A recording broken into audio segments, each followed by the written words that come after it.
Katika taarifa ambayo ilikuwa ya huzuni lakini iko na tabasamu ni kwamba ni simulizi ya matumaini na ushindi baada ya maumivu ya muda mrefu. Mtoto wa umri wa miaka 17 ambaye aliteseka kwa ugonjwa adimu unaosababishwa na uvimbe mkubwa kwenye matiti hatimaye amefanyiwa upasuaji wa kwanza wa aina yake katika hospitali ya kitaifa ya Kenyatta, upasuaji uliodumu kwa muda wa saa 11 na kumrejeshea mtoto huyo imani na amani. Mwanahabari wetu Susan Waweru anaeleza kwa kina. Ni uso wenye tabasamu na matumaini mapya. Hii ndiyo furaha ya mzazi baada ya mwanawe hatimaye kuwa huru kutokana na ugonjwa uliomfunga kwa mwaka 1.5.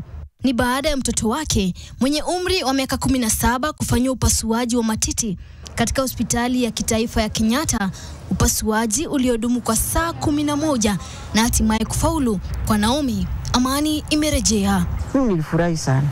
Nilifurahi sana. Na nikamwambia, madaktari wanifanya hivyo. Mungu amewapea hiyo nguvu za kufanya hivyo. Mungu awafariki na watendee makuu.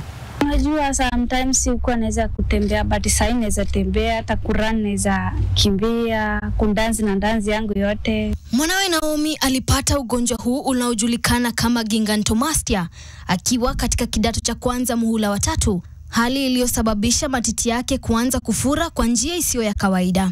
Hali hiyo ilisababisha masikitiko makubwa nyumbani. Zamia asoma, akafika mahali akashindwa kabisa aende shule na kaa hapo nyumbani. Nakaa tu nakulia na kuomba. Nilikuwa na fikira nyingi sana. Sasa kulala mimi silali. Naomi anasema kuwa si furaha kwa familia yake pekee bali kwa kijiji kizima.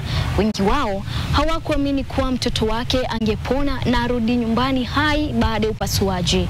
Daktari Benjamin aliyeongoza kikosi cha madaktari waliotekeleza upasuaji huo anaeleza chanzo cha ugonjwa huu na pengine kilichomkumba mwanawe Naomi. The condition is caused by abnormal response of the developing breasts to stimulation by the female hormones. Kama anavyoeleza daktari, safari ya upasuaji haikuwa rahisi.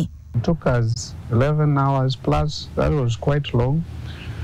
But that was in the understanding that we couldn't rush. Because if you rush, then you subject her heart, her support organs into a rapid stressful situation. Kwa sasa, maisha ya familia ya Naomi yameanza kurejea katika hali ya kawaida.